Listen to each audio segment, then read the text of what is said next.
Okay, hi guys. We've already seen one part of this introduction to Linux week, and the next part is going to be dedicated to Bash. Some of you might have already installed the virtual machine related to some version of Linux. Um, I'm not sure if everyone was able to do everything that I was asking, but the overall idea is that you should have at least some place where you can try out the bash commands. It could be directly on your laptop, so you can install Linux as some kind of a dual boot, or just Linux and just forget the Windows. Or if you are not ready to let go of your Windows as of now, you can of course create a virtual machine. The idea is that you should reach that stage, okay, either through a dual boot or with the help of a VM, whatever you choose. You need to have some kind of a Linux environment to continue in this course. So in this lecture, what we are going to check, what we are going to have a look is the bash part. Okay, the part that I have always told you as subtle hints, but I have never really told you what exactly bash is. So this is the lecture that is going to talk about bash. So just before we go to bash part, just revisit the kernel once again. We discussed kernel in the previous lecture. So remember that Linux kernel is just a core set of programs, right? This is the set of programs that talk to your hardware.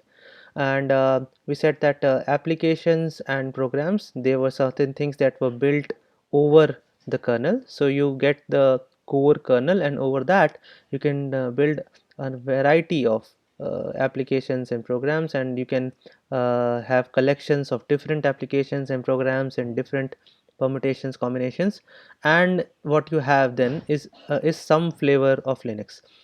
So this is quite clear that the core part is exactly the same, whether irrespective of which Linux flavor you pick, which Linux distribution you pick. But what really changes are these applications and programs. Now, one of the things that you have to understand is that these applications and programs, they do not actually have access directly to your hardware, right? So none of these applications can simply go and start changing your input devices and your output devices, because then it can be very messy. So basically this is the actual issue, that in order to manage that hardware, you need some kind of agent sitting in between, and that agent is your kernel, right? The kernel provides its services to the applications in the form of something known as system calls. Okay, so what is really a system call? Essentially, the kernel says that I am able to perform this fixed set of tasks. Okay, so I can create a new file for you. I can if you tell me this is some data that belongs to this particular file, uh, I'll figure out a place on your hard drive, and I'll go and save it, okay, in the binary format, zeros and ones. I can open a network connection for you, with the help of which you can access internet, so on and so forth. So the kernel basically has a set of core tasks that it can do, and all these services that it can provide, it is given to the applications in the form of an interface called system calls. So a system call is essentially some kind of a request that an application makes to the kernel, and whatever is required in order to fulfill this request. So for example, if I want the kernel to create a file, I would need to provide name of the file and maybe a location somewhere on my hard drive where the file should be created. So in the system call, I provide these inputs, and the kernel simply performs the tasks for me. And then if there are any results that are supposed to be returned, so for example, if I want to read a particular file, then there will be a result as well. What was read from the file. So whatever is the result of that particular system call, the kernel simply replies back to the application. So one way to simply understand this whole system call analogy is that assume that your whole computer, or your virtual machine, whatever it is a restaurant, and an application is a customer that is walking into a restaurant. Now what happens is the kernel is the employee that serves the customers in that dining area wherever they are sitting, right? And your hardware is the kitchen. So you might know that the customers are generally not allowed to visit the kitchen, whatever you want, you're supposed to tell it to the server. The server will bring the food out for you, and whatever interaction you are basically going to have with that restaurant, it must go through via that server. So it is the same thing, right? The kernel is basically the server, the kitchen is essentially the hardware, and all these applications are just the customer. So whatever they want to do with the hardware, they basically ask the kernel. The kernel will go to the kitchen, do whatever stuff is required, and then bring out the result. So this is just an analogy.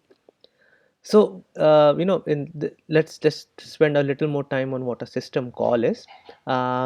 So one of if we extend that analogy, we'll realize that in a particular restaurant, the menu is usually fixed, right? I mean, it's not like you can simply walk into the restaurant and order anything that you want. No, the server will actually give you a menu that these are the things that I can do for you. These are the things that we can make for you. And this is the same analogy here, that these system calls, whatever a kernel can do for you, this is a well defined template. Okay, there are a fixed number of limited number of system calls that you can make. Of course, these system calls are designed in such a way that almost all the tasks that you require from a particular typical computer, that can be done with the help of those system calls. But the idea is that this menu, right, the set of system calls that the kernel provides, they are fixed, and nothing out of that can actually be asked from the kernel. This is very important, because it's not like you can add a new system call on the fly, right? This is a part of the kernel development itself, that remains exactly the same. It's not like you can add a new system call, so please don't get confused there. And this is one more thing, that even if this, again, we are just extending that restaurant analogy, that even if there is an item that is available on the menu, you order it, it's not necessary that you get it in the same order as you ordered, right? So it's possible that someone who came after you got their orders before you, right? So this is the same thing with kernel. The only thing that you can ask is basically, this is what I want. Okay, you submit your request, the application submit their request to the kernel, and the kernel will have its own way of servicing those requests. It is not necessary that they are serviced in the same order as the kernel receives them, but yeah, eventually the application will get what it wants. But now this is another decision out here, that what does the application do while the kernel is performing the task, right? So it's similar to saying, what do you do when you're sitting idle in the restaurant? Okay, you can browse, you can keep staring at the kitchen gate, when will my food arrive, or you can simply take out your mobile phone and do something else, and just when the food arrives, you just eat it. So the same thing is there, that the applications too, they can somehow manage their processing in such a way that whenever there is a system call, they make the system call and then they start doing something else, and when the system call is over, they get whatever they want, they can proceed. The same thing, right? I mean, we are not going to go into too much details of these things. We are still at a very initial levels of programming, so this might be a bit confusing, but the idea is, applications, whatever they want from the hardware, the only way to get it done is through the kernel. This is all you need to understand. Yeah. So typical system calls, as I said, the simple examples of system calls are system calls to take input from, let us say, an input device like keyboard, system calls to produce some output on a screen, like a terminal, like a printer or something like that, and open a file, open a network connection, stuff like that. So these are all system calls. So your kernel has a way to ask for these services.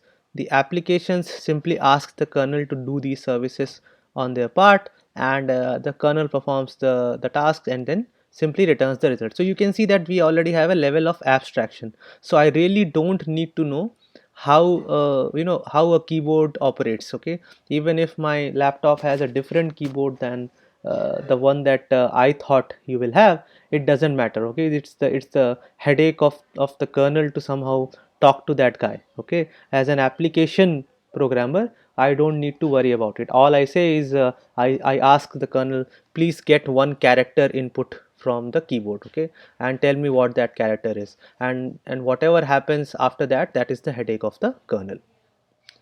So now the first thing that some of you might have actually seen, in fact, the people who would have installed a server version of your distro, they would have basically seen only this is a command prompt type window. Okay, so essentially it's probably a window with black background and some white text or green text, and you might not really know what to do with it, right? This is like there is a prompt out there, okay, something written as Ubuntu or something like that, and you really don't know what to do with it. So basically in this lecture we are going to talk about the command line interface to these system calls. So you have to understand that even on your Windows there are two ways to do most of the tasks. Okay, one is that one is the your usual way of using Windows. So you click here, you click there, you go to the start button, then you start something, then you do something. The other way, which you guys may not have done that frequently, is that you open a command prompt in Windows, and there are certain tasks that you can do with the command prompt as well. So you can create new files, you can add data to those files. There are so many things that you can do from command prompt itself. The same interface, right? The command line interface is basically this is a kind of interface where you do not have a GUI, where your mouse is essentially useless. What you are doing to you are only going to interact with your machine with the help of commands. Okay, commands typed on some kind of a command prompt like window. So let us just have a look at what that interface looks like on these Linux systems. I'm going to use the examples of from the bash world. So this is like one way to do it. There are other ways to do, but let's not get into that. We'll just look at bash in this particular lecture. So let's take this example. Assume you have to perform a very simple task. You have to create a file in your home directory. So now home directory concept is similar to what you may have seen on Windows, right? So in Windows you might have something like my documents or documents, something like that, where so this is basically the place where Windows expects that you are going to keep your files. So similarly in Linux also there is a designated directory which is your home directory. Okay, this is where the operating system assumes that you are going to keep your files. And so what you are going to do is what you want to do is you want to just create a file in your home directory, and you just want to write some text to it and then save the contents. Okay, in Windows you might actually do that using Notepad or Microsoft Word. But what we are going to do that we are going to do that using the command line interface. You can do it with the command prompt as well, but I'm assuming you have no background with using commands before, so I'm just going to assume that till now you have only used the GUI based interface. Okay, so this is what I want to do. So there are three system calls that are required in order to do this, right? Because what is it that I want to do? I am supposed to go to the hard drive that is attached to my system where my home directory is, and I have to add some data on that hard drive, right? So as I said, any application cannot directly access the hardware, and hard drive is a hardware. So in order to add some data to that particular hard drive, I need to request kernel to do something for me. So the first system call that I have to make is I ask the kernel to open a particular file for me. Now what happens is that this so-called open system call, it acts as a dual it has a dual behavior. So if the file is already existing, what this open call will do is it will simply open up a channel, right? Channel as in you can now send data seamlessly, and then that the kernel will make sure whatever data you are sending, it gets stored inside your file. Okay, don't worry too much about what these channels means. Just assume, at a higher level, that there is a way in which you can send data now to the kernel and say that please keep on saving all the data I am sending to you in this file. So this open command, this is the starting point, the open system call, this is the starting point where the kernel simply opens a virtual channel for you from where it will receive data which is supposed to be stored in the file. If the file is not already existing, it will also create a new file for you, right? So this is the dual behavior I was talking about. This essentially involves creating some entries on your hard drive to basically designate this particular space on your hard drive as that which is known by this particular file name. Then what you do is, you in order to write some data, you basically use that so-called virtual channel. There are again, there is a system called to write data from your application to that particular file. So this is another system call. Again, you are supposed to go and add something to the hardware, and finally you simply say close. Okay, so close essentially means I no longer want to send more data. So now that virtual channel that the kernel created for you, that is basically disassembled. So while it seems actually a very complex task on the background, and it is, by the way, right? I mean, the kernel does so many things in the background. When all you are doing is just creating a file and adding some data, in the background the kernel actually runs lots and lots of code, okay, in order to do that. And that code, of course, is, if you go back to our analogy, it's all zeros and ones, and add and load and all those kind of instructions.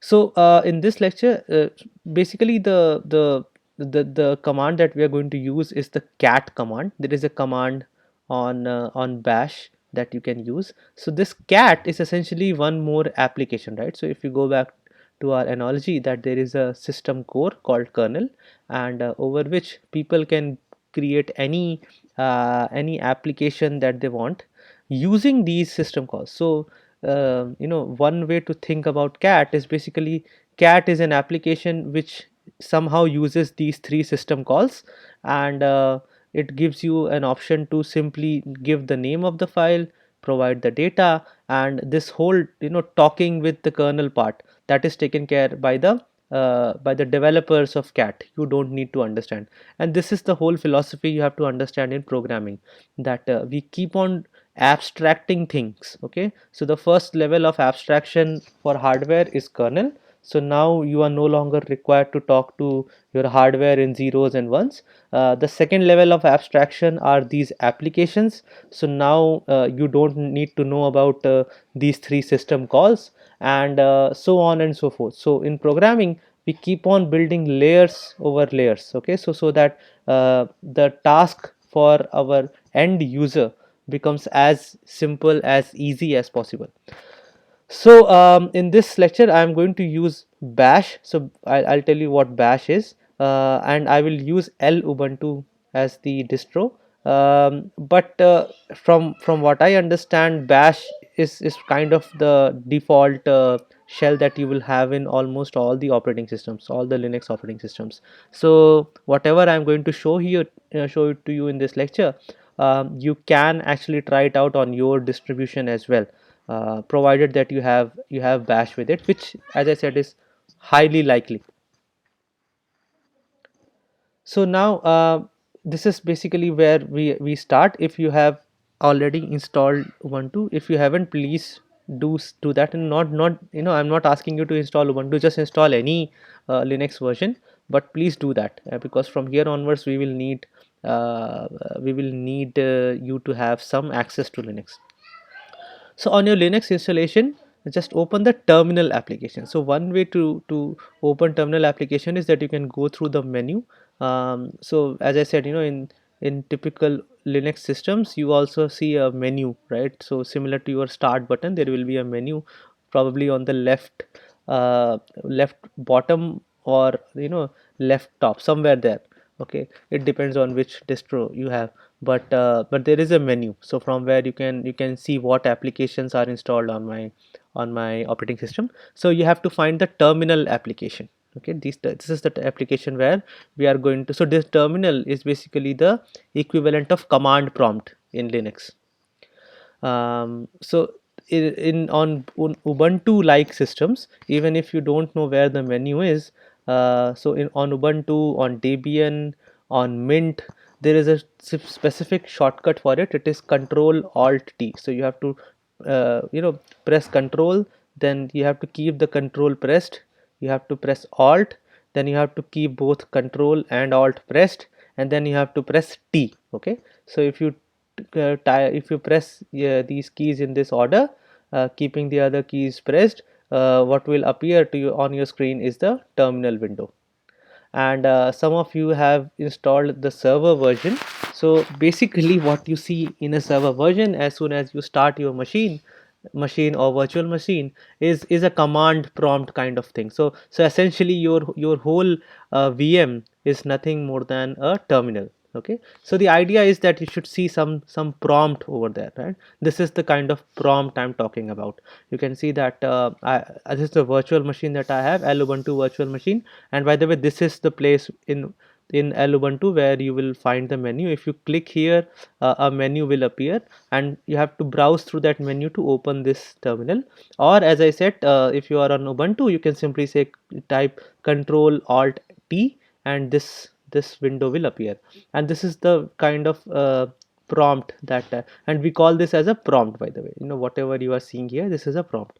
So somehow just get to this point. If you are on a server machine, this is the point where you end up after your machine boots. Okay, and if you are on a desktop version, then you have to basically open the terminal app. So now in the terminal app, so what exactly terminal does is it provides you a space where, so it is a meta application, so where you can access other applications that are stored on your that are installed on your Linux. Okay, and so this is one way to access other applications.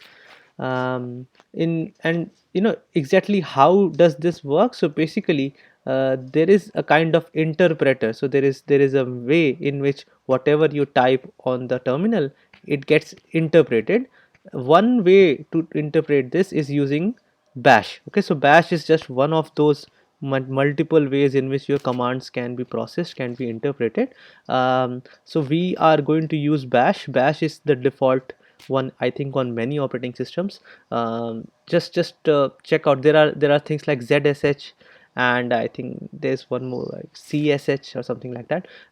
If you have that, I think the basics are probably the same. The actual issues will be when you start writing scripts. I'm not going to talk about scripts because this is already a very long lecture. I'll probably record a separate lecture that talks about how to create scripts in bash. But yeah, the idea is that somehow figure out if the shell that you are using is bash or not. If you need help, you can drop me an email. So let us just create our first file using bash. The file that I talked about, you have to create a file in your home directory. So this is the command you type for it. You type cat, and then there is a space here. Then there is this, so this is the greater than symbol on your keyboard, then the space, and then this is the name of the file that I want to create. So it is basically cat, this greater than symbol, and the name of the file. This is what I'm talking about. I typed this on my terminal window. This will now take the cursor to the next line, and basically your cursor will assume as if you are going to give it some inputs. Okay, so this is what is happening. It now Linux is expecting that you are going to type the contents of the file. Of course, it is very primitive. It's not as simple as interactive probably as Microsoft Word, but you can still type in multiple lines. You can't go back to a previous line, so you can't use the up key, but you can still type in multiple lines. You can use the backspace button. So this is what I did. I wrote this simple text, this is my first file, blah blah blah. And you can see that this is where the prompt is waiting. It is still expecting that I'll keep on writing more lines, and I can actually add more lines to my file. But whenever I am done, I basically press Control D. So I keep on the Control button pressed, and I press the D key, and then this prompt will return. Okay, so you can simply see I'm currently here. The prompt is still expecting that I'm going to add more text to the file, but when I press Control D, it basically understand, okay, I am done. Whatever text I wanted to add to this file, it has been done. and if you do not see any error messages, anything similar to that, it means that the command completed successfully. You have just created your first file on bash. And this cat command, if you give that cat command without this greater than symbol, just cat space and the name of the file, it will actually show you the contents that you just added to the file, right? So this is the difference. When I added this, it was expecting me to add the data to this file. So you can basically see cat is behaving already in two ways. If I do not give this, it simply shows the content of my file, and when I'm giving this, it is expecting me to give some content which gets stored here. Now exactly what is the difference between these two? You'll have to check your homework. Okay, there is some homework related to this for you. But one of the things that is going to help you almost always are the man pages. Okay, so man is just another application. Okay, similar to cat, there is another application called man, but this is another application that is very helpful. Okay, so man stands for manual. Okay, user manual, help manual. The man command, you actually give some more inputs to it, to the man command. You basically say I want help for one particular command, and you simply say man space the name of the command. So for example, if and by the way, I'm using the terms command and application interchangeably. They are basically the same, so don't get confused that what is an application and what is a command. Applications can be, anything more than a command, but as of this time, for you, basically they are the same thing. Command as well as application, they are exactly the same thing for you as of now. There is a difference, but we don't want to go into that difference now. So what you really do is, in order to get help for a particular command, so for example, I need to know how exactly does this cat command works, right? I mean, why is it that when I gave this pipe, something else happened, and without that, not pipe, that greater than symbol, why is it that with the greater than symbol it did something else? Why is it that without that greater than symbol it was doing something else? If you want to know more, right, and how does a particular command work, all you have to do is something like this. You basically say man and space and the command that you need help with. So I need to know how this cat thing works, so I simply said man space and cat, and this actually opens up some a screen like this, where it will show you some help related to cat. So it says, what does cat do? It concatenate files and prints on the standard output, synopsis, description. So it's a long page, you can keep on scrolling down. If you want to quit, if you want to come out, you simply press Q on your keyboard and you will be out again. So now we are going to go through some popular commands on bash. This is not a, by any means, this is not an exhaustive lecture on bash. Bash is too vast. You can probably cover bash as a subject itself. But what I am going to tell you in this lecture are very common simple commands that people use. You will have to explore bash on your own throughout this course. There will be so many things that you will learn in the background, right? So when you will be using C, there will be many things that you will also learn about bash. But I will get you started with bash with some basic commands. So ls is probably the first command that people try out. So ls command simply shows you the list of files inside your current directory. So now, again, directory is similar to what you might have seen on a Windows machine. So in Windows, I think they call it a folder. The same thing is known as a directory in the Linux world. So essentially, a directory is a collection of files. It is hierarchical. That means a directory can have subdirectories and subdirectories, so on and so forth. So what this ls command simply does, if you type ls on your terminal, it will show you your directory structure beginning from the current directory. Let us say I am currently at my home directory. Ls command simply shows that on my home directory I have these entries. Okay, so I have a folder called desktop. So the entries in blue are essentially folders. In the Linux world, we call them directories. So essentially, in this particular current directory, wherever I gave ls, there are these subdirectories desktop, downloads, documents, example, music, etc. And there is one file called my first file.txt. This is the file we just created. So ls command simply shows you the details of the files inside a particular current directory. If you should try at least one suffix after l, so suffix as in you type the command and then you type this after the command. So this minus l suffix, if you add this minus l suffix, what it will do is you can see that this is a more compact view where it is just showing the name of the files in the subdirectories. This is basically a more detailed view, so you are having some information here. Don't worry much about it, but essentially this is a more detailed view. You can basically see when was uh, this particular directory or this particular file was last modified. This is another thing. So it's just like the same information with some more details. Again, if you want to have a look at the other things that you can do with ls, all you have to do is type man space ls on the command prompt. Oh, sorry, I'm still using your Windows terminology on the terminal, and you'll basically get to see a page that was similar to the man page for cat. Now, one aspect that you have to understand is that every command has an associated syntax. Okay, and syntax is a common term that you will keep hearing in the Linux world.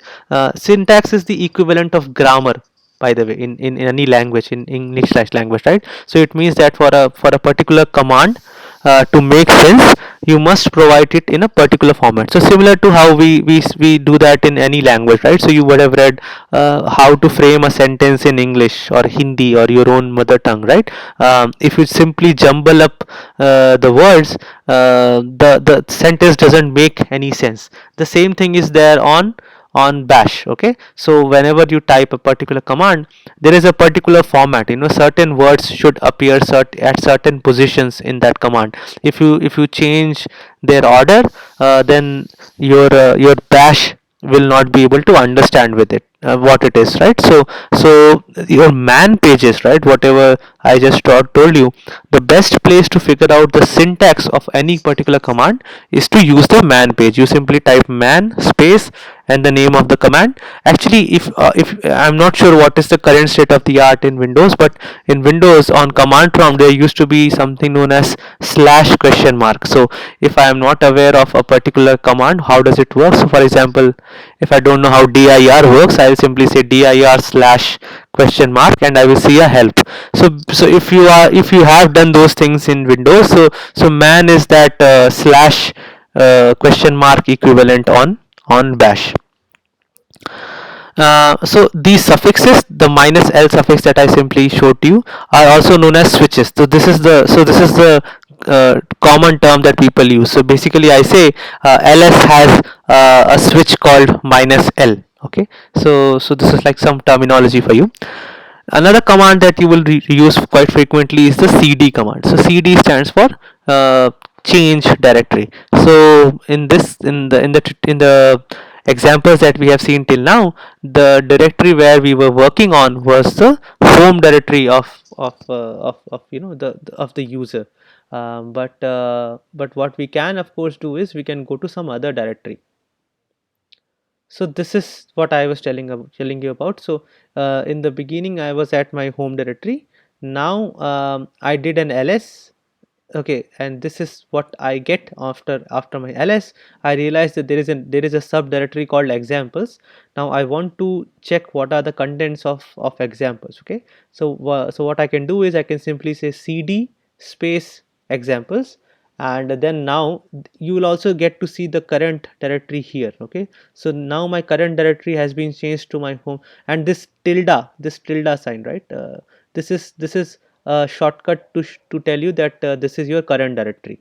Okay, so this is your home directory. So tilde is a shortcut. Whenever you want to go back to your home directory, you can basically say cd space this tilde is the sign that is this symbol is next to your on the left side of your one key. On most keyboards it will be on the left side of your one key. This so in the beginning it says tilde, it means that I am in my home directory. Now it says tilde slash examples. It means that I am within the examples subdirectory in my home directory. I can do another cd introduction. So now I am within the introduction subdirectory of the examples directory, which in turn is a subdirectory of my home directory. So this is just a way to change uh, my current directory. And this is what I was saying, that the directories are in some kind of a hierarchical thing, and this hierarchy, you can see that it is separated by this slash, right? So in Windows, you have something like this. So your directory, your directory paths start with some drive character, right? So it would be C colon something like this, or D colon something like this, and then you keep on using backslash. Okay, so it's like C colon users backslash your name, something like that, or C colon backslash this Windows slash system32, so on and so forth. So that backslash, instead of backslash we have slash in Linux, and there is no C colon. Okay, so there is no drive letter in Linux. So but if you want to if you simply type cd without any without the name of a directory, the tilde thing is the default argument. So essentially it means that if you simply do cd without any without the name of any directory to go to, it will bring you back to tilde, your home directory. And we are back, right? So there is one more thing that you need to know. This is actually true, I think. Yeah, this is true with the command prompt as well. So your current directory, wherever you are, there is a shortcut to your current directory called dot, and there is a shortcut to the directory just above your current directory in the hierarchy, and that is double dot. So basically the parent directory of your current directory is denoted by cd dot dot, sorry, dot dot, and your current directory is denoted by dot. So this is what I'm saying, that if I do cd space dot, I remain in the same directory, because dot means current directory, and double dot means just the directory that is the parent of this directory. So if I do one cd dot dot, I come from introduction to examples. If I do one more cd dot dot, I go back to my home directory. So this is basically how the cd dot dot command works. Now on Ubuntu, the home directory is named something like this: slash home slash Saurabh. So Saurabh is the name of the user that I have created, the username, and essentially this slash home slash Saurabh is the full path to that directory. So what does that path means? There is a command called pwd. It will tell you the present working directory. PWD stands for present working directory, or the current directory. So if I do a PWD at my tilde, this is what it shows. And if I go to some other directory and I do PWD, it will give me the full path. So the full path of your directory is essentially the position of your directory in the complete directory hierarchy, right? So slash is the topmost directory in Linux. So you can type something like cd space slash. So slash is like the topmost directory, and from there onwards you can start going into subdirectories. So all the directories on your Linux are essentially a subdirectory of slash. That is what you have to understand. And on Ubuntu, the home directory slash home directory contains subdirectories for all the users that are there on your machine. So if you have only one user on your machine, you will have only one subdirectory in the slash home directory, as I said. So currently I have just one user there, so the only subdirectory that will be there of slash home is slash home slash Saurabh. The the mkdir command is used to create directories. Okay, so let us say I want to create a new directory. I simply use the mkdir command. So you can see what is happening here. I went to the test subdirectory within my I first created this test subdirectory using the command mkdir, and I can now use the cd command to go inside this test directory, and then if you do a pwd, it will show the full path slash home slash Saurabh and /test after it. So mkdir is just creating this directory for me, right? And where does it create it? In the current directory. So my current directory was tilde. So this test gets created inside tilde. And what does tilde really mean? It is my home directory, and my home directory is /home/Saurabh. Okay, so then there is a command called grep. The grep command is a command that you will be using a lot. It can actually it is similar to the find thing on your Windows. So you can, in Windows, you can go and find files, right? And you can use it in both ways. You can either give the name of the file, or you can say please find a file which has this particular content inside it. So that content part, right, that equivalent command is grep. What grep does is it can search within files for specific text, and it will give you the result of the search. So have a look at this. So essentially, remember, we created a file, right, in the beginning, my first file, and it had this statement, this is my first file on Linux. So now this particular command is simply saying, grep please find all files that has the term Linux in it. This -i essentially means that please ignore case while you do that, right? So essentially, you can see that in on your file Linux, the L was capital, but here I gave Linux with L as small. But because I had given this -i switch with grep, it can now do text based search without caring for the case. If I do not put this -i, grep will only look for files which has this exact term Linux, where L, I, N, U and X all are in small case. But if I want this searching to be case insensitive, I give the -i switch with it. And what this star essentially means, star is another another character that you will see a number of times when you will give commands on bash. So star is also known as a kind of wild card. Okay, wild card essentially means, so star it means anything, literally star means anything. So this command actually says grep -i Linux star means just search everything that you have and figure out what it is. And this is why it's grep is also reporting a kind of problem. It says desktop is a directory, so I am not looking inside it. You cannot look inside the directory, it can only read files, right? So it is saying desktop is a directory, documents is a directory, downloads is a directory, and then it says, yeah, my first file, I found a matching pattern, and this is the actual line. It will also tell you the line where it found this particular search text. And one way to basically restrict it to only to only a certain types of files is if I basically extend this star to star.txt. So now this means everything but that ends in .txt. This means everything.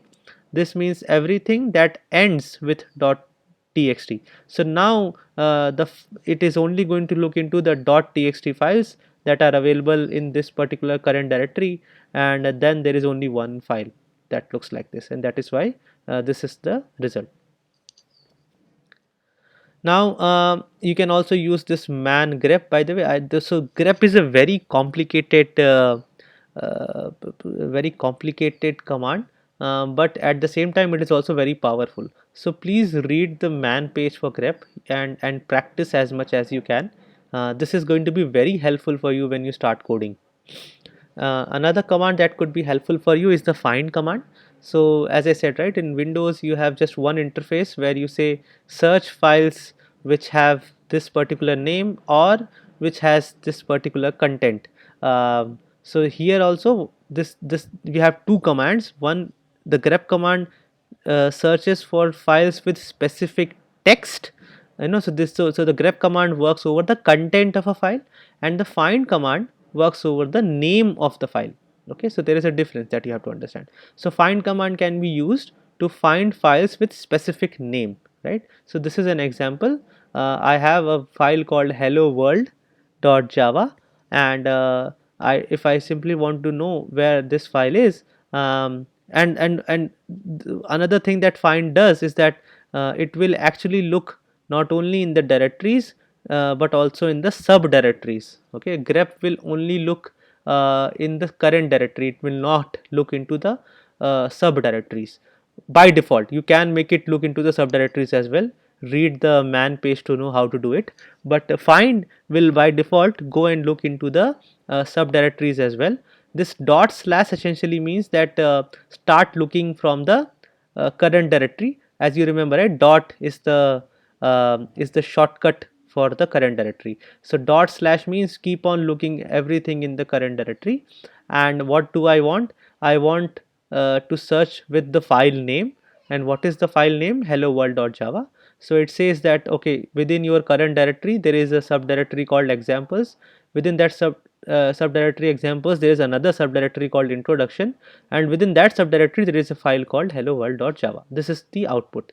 There are other things here using the same wildcard. So here I am saying find any file that starts with hello world. Okay, this star essentially means anything. So hello world dot star means find all files which have this part in their name and they can end in anything. So now it is showing me two files, hello world dot class and hello world dot java. Similarly, I can put this star here. This star can appear anywhere in this whole. So I can also say hello star dot java or h star d dot java, something like. So star essentially means anything, right? So here it says star dot java. So then again the only file that I have is hello world. This I, right, similar to the I in grep, I means now start comparing it without any case. Okay, so I am basically saying hello star, it means that any file that has hello in the beginning, and then anything could be after that, and just ignore the case also. So then these are the two files it figures out because they have hello in the beginning, even though h is small and here h is capital because I gave the minus I thing. This is what I get. So basically there are a number of examples of find.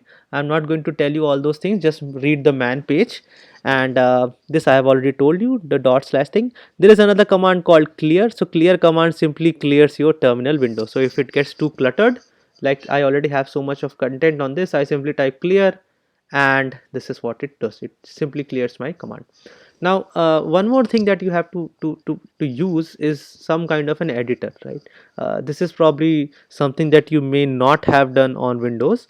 So we did see how cat can be used to create a file, but cat cannot be used to edit a file. Okay, and if you want to edit a file, and then you'll need something like a Microsoft Word or something similar to that, or a notepad. So a very crude equivalent of notepad on bash. It's not really crude, it's very powerful, but people usually don't use it. It's called vim.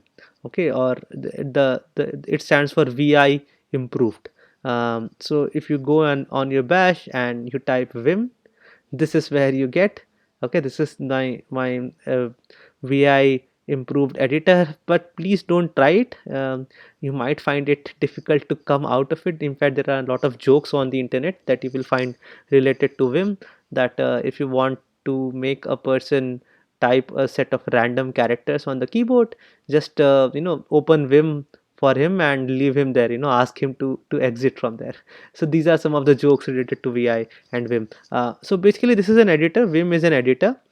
Similar to vim, there is another editor called nano.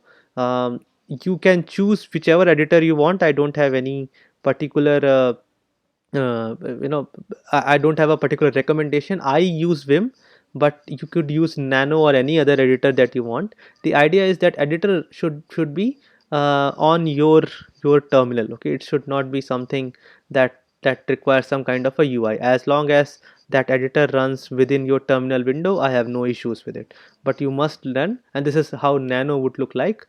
It's, as I said, it's simply a very simple editor. Nano means it's a very simple editor. Nano, micro, that it is that nano. um, then there is one more application that you will probably use not today, but if you start doing complex tasks in bash, someday you will need the requirement of something like sed. So sed stands for stream editor. So what it really does is that if you have some text stored, let us say, in some file, and you want to modify that text, as if you are, as if it's a flow of the river. So you start the flow from one end, and then you just want certain things to be changed in this flow. You want to capture certain aspects of the flow and maybe change it with something else. Then you use the stream editor or sed. So this is a very simple example of what sed can do. This was the file that we created using cat, right? So this is my first file on Linux. I am using the cat application to create this file. We are invoking the cat application from bash. Now I want to create my second file now on bash, and I'm simply going to use the content from this file. Okay, and what I will do is I want to change first to second, and I want to change cat to sed. So this is the command to do that. I'm not going to go into the details of what this command is because it's a very complicated command. But essentially, what after this command, I have created a second file called my second file.txt, and first has been replaced by second, and cat has been replaced by sed, and all this happened by just one command. Okay, so I've created another file from this file, and this is the simple command to do that. Sed is, so as I said, so this is just meant to excite you, just to show you how powerful bash is. You should not really try sed. There are much more simpler commands that you should practice first. Sed is, as I said, it's at some point of time you might actually need this. Now there is another command called sudo. Okay, so now the problem is you can always have the sharpest knife with you. It will help you if you are trying to cook something, but there is a risk with this sharp knife that you can probably cut yourself as well. And this is the philosophy which is used by Linux, that even though we are going to allow users a number of a number of ways to interact with the hardware via the kernel, um, we would like to have some kind of a access control mechanism. So essentially what happens is, on Linux systems, by default all these applications run in with what we can probably say is a user level access. Okay, these are user processes. They are not so essentially, from the perspective of Linux, these processes are not something with the help of which you can do something. You can mess up the things.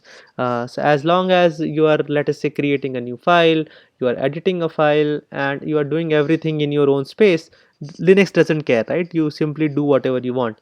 But let's say you start doing something more complex. Okay, so let's say you want to install an application or remove an application, or you want to kill the application that is currently being used by another user. These are critical tasks. Okay, you should not be given the knife to do all these things straight away. So what happens is, if you try to issue commands for doing any of these stuff, Linux will actually complain. It will say, you are not really the administrator for this machine, so you're not allowed to do this stuff. So Linux has an additional mechanism with the help of which you can tell it that, no, I am an administrator, please allow me to do something more advanced. The command that you use to do that is sudo command. Okay, so sudo stands for super user 2. So a super user basically is the concept that you have normal users on a Linux machine, and you have super users. So super users are essentially the administrators. And there is a term called root. You might have heard this term root uh, with respect to your Android phones. Okay, so some of you may have heard terms like, I have rooted my phone. Okay, and this is the whole idea behind it. Your Android essentially is a kind of modified Linux. Okay, so if you want to do certain things on your phone, you need root access. Okay, you cannot by default you can only do certain things on your phone. You cannot do everything. So for example, if you want to get rid of those additional applications that your phone vendor would have added to your phone, that you cannot do. Those applications you cannot uninstall. In order to uninstall those applications, you need a root permission. And this is the whole concept of a root, that on a Linux machine you need certain additional permissions in order to do some stuff. The command to get that additional permission is the sudo command. So here I'm just trying to install something on my system. You can see the word install here. Actually, apt is a package management tool. So this is another application. Apt is also another application, but this is used to install other applications on Ubuntu. So all I'm trying to do is I'm saying apt install and something here. So now this on giving this command, there is an error message which basically says you are not root, right? Here is what it says. Are you root? So basically this is a polite way of saying you are not root. So if I want to become root, I just add sudo before this apt command, and then what it will say is please enter your password. So whatever password I have for this particular account, okay, this was the password I used to log in to the system. I'll have to repeat my password, and once I do that, and by the way, I do assume that here the user Saurabh is actually a system administrator, right? So because you guys would have created just one user right now, that one user is by default administrator, but the idea is that you can create other users on your machine which may not be administrators. Okay, so this is similar to your Windows. On Windows also you can have an account which is a non-administrator account. So I'm assuming that this Saurabh account is an administrator account. So then I'm supposed to give my password, and then this whole installation process starts, and at the end the installation is done, and you just installed a package. If you use this command, you installed a package, okay, on your Linux machine. And basically this is the last part of this lecture. Whatever I installed with that command, the apt command, that is essentially the C language compiler, okay. And this is what we are going to use in from the next week onwards. The so-called compiler is basically an application that is capable of changing your instructions, right? So instructions like add, maybe it's not really at that level, it's even at a higher level, but just assume that the program that we saw right in the previous week, where we were adding stuff, loading stuff, so your compiler is an application that can produce the 0010 combinations for those instructions, and we are going to write those instructions in the C language from the next week onwards. But basically what we just did, we installed a package called GCC, an application. So application, package, these are all interchangeable terms. So we just installed a package called GCC. Just GCC is the compiler for compiling C programs, and we also installed a few more packages that we will require for our C programming. This is the command on Ubuntu that you should type on your machines as well: sudo apt install build-essential. If you're not using Ubuntu, you'll have to figure out what is the command for it. Okay, so this is it. The next thing is your homework. So from my side, this is I'm done. Please make sure that you look at this lecture. We are going to discuss this lecture on Tuesday in the class.